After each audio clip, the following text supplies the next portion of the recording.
Brightest Blessings, this is Raven, and today we're going to take a look at my shadow work book of shadows. So this is a B5 bullet journal, and I completed this one in March last year, so 2022, and this book is solely about shadow work. Now I do have others that are in the process of being filled. What I tend to do is have a book of shadows for each topic. So this one is purely for shadow work. So I thought I'd give you a quick look.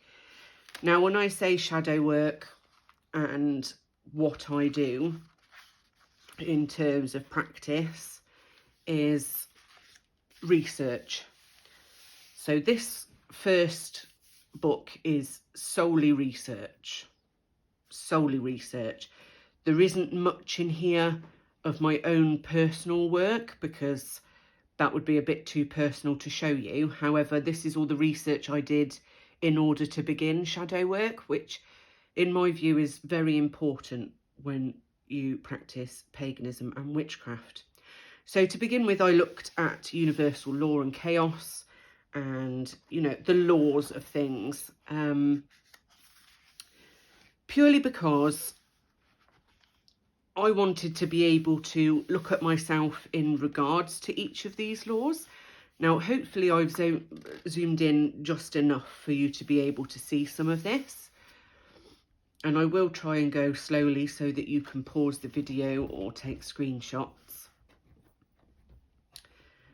So the basic laws of karma and accountability. I feel it's really important if you're going to do shadow work that you start at the beginning and work your way up.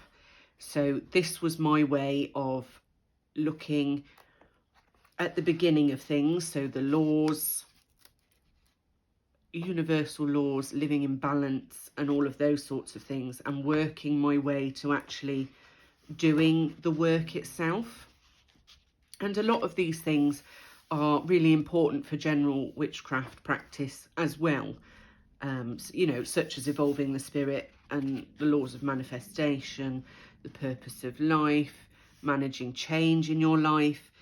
All of these things I have looked at previously to completing this book, and this was the culmination of everything that I've learnt and basically putting it onto paper. So we're going to have a flick through. As I said, I will try and go relatively slow so that you can see.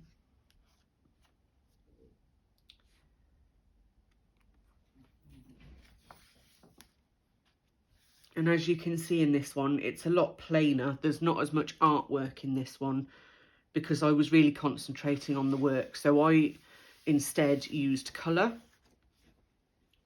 to get across my learning. As I've said in previous videos, I tend to need a lot of artwork and colours to help me learn things. So this really helped cement the information in my brain.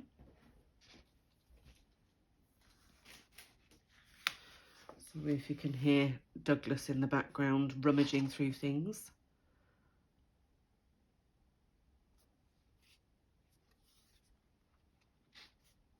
Now, if you're just beginning your journey into witchcraft and paganism, this isn't something I would delve into straight away. These are quite in-depth topics, you know, talking about soulmates and, you know, the age of the soul and, you know, the general laws of the universe.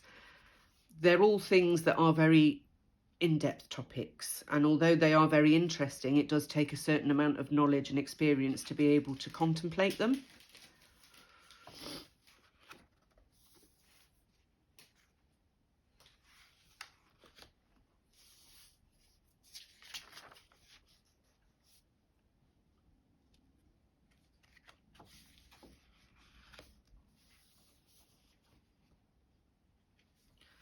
I've also said before, even if they're in my book, it doesn't necessarily mean that I subscribe to the theory. So the flat earth theory, for example, I don't necessarily believe in. However, I did find a lot of the information really interesting, and it's not just about the earth being flat, it's about the different levels of consciousness.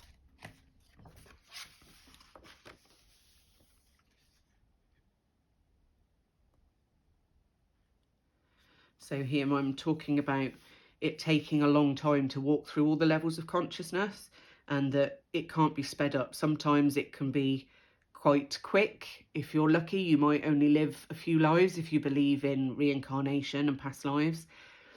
And for others, it might be millions of lives to walk through all the levels. And I found that really, really interesting. And part of my shadow work was to try and find out which of these levels I'm currently at. So we started with level 1, existence, through physical companionship, empowerment, compassion, wisdom, unity, and gates of eternity. Sorry about Douglas barking, he's seen a bird outside.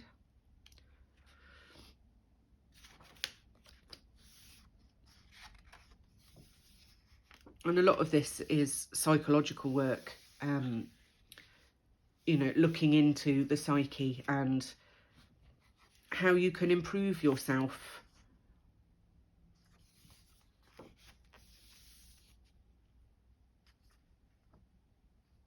To a lot of people, when you say shadow work, they instantly think all you're going to do is look at all of your negative aspects.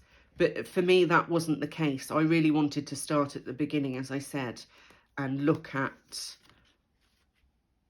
you know, the very basics of my being, of my soul, and work from there, really.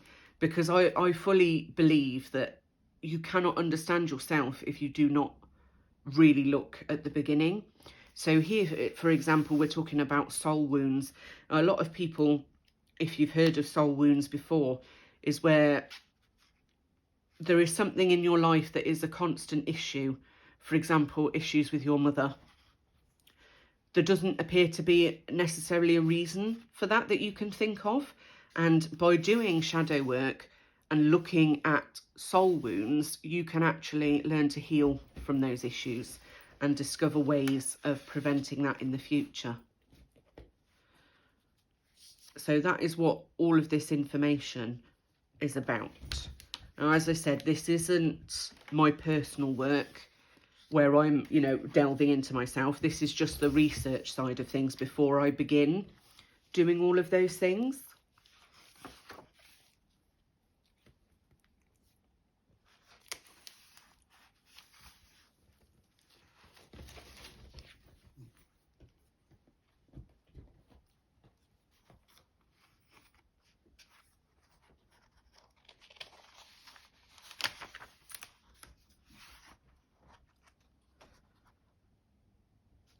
So here we've put this, the shadow work begins. So this is where the actual shadow work begins. So I start looking at what shadow work is,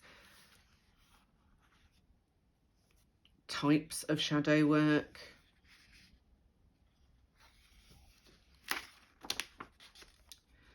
the things to do before shadow work.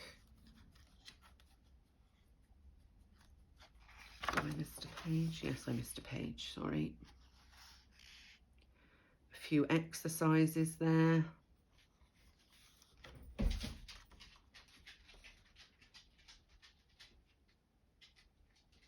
Some archetype examples there.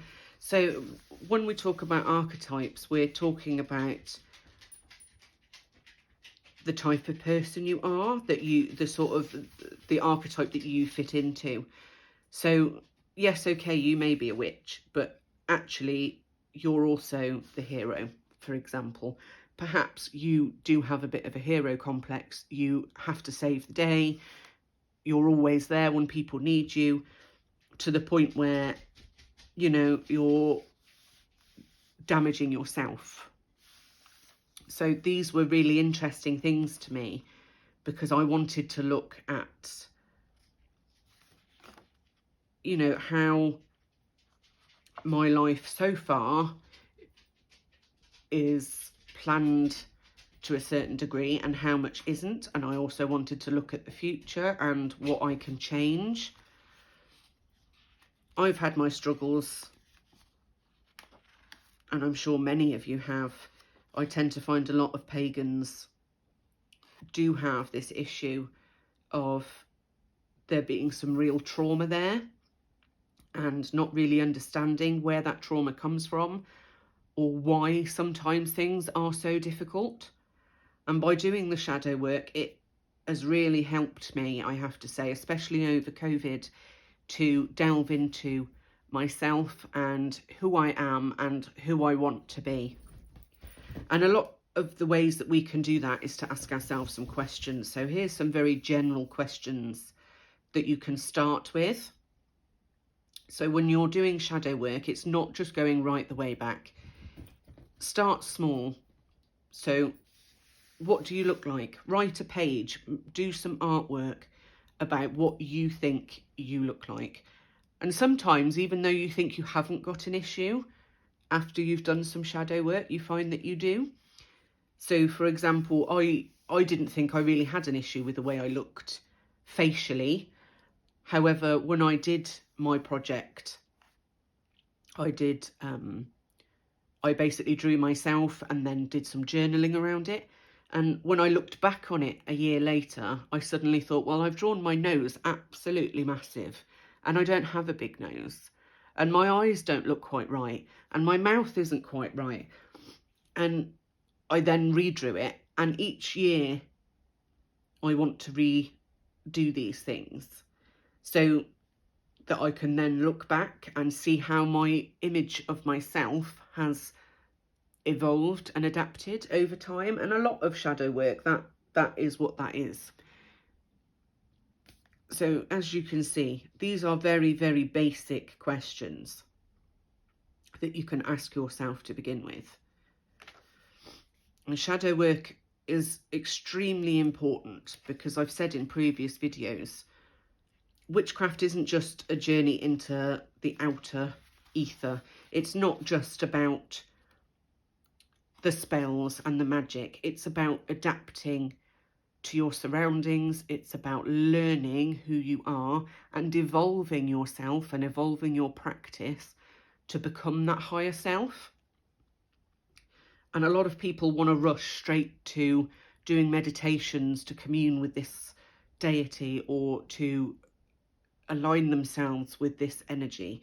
And actually, none of that is going to work particularly well if you don't start at the bottom and look at yourself and where you can improve to then get to that higher self.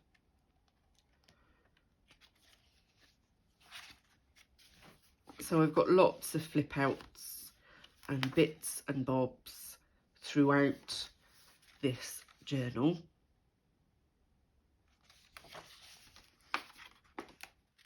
There's some meditations here.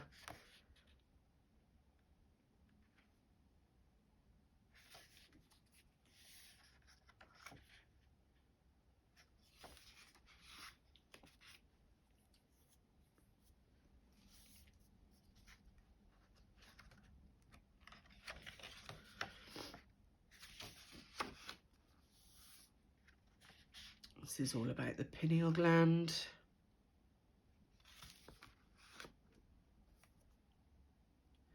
Psychological projection and hero worship.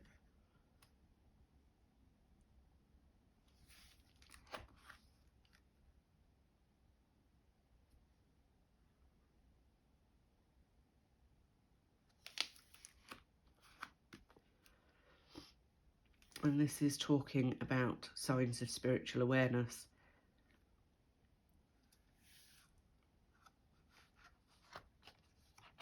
And that is the end of this one.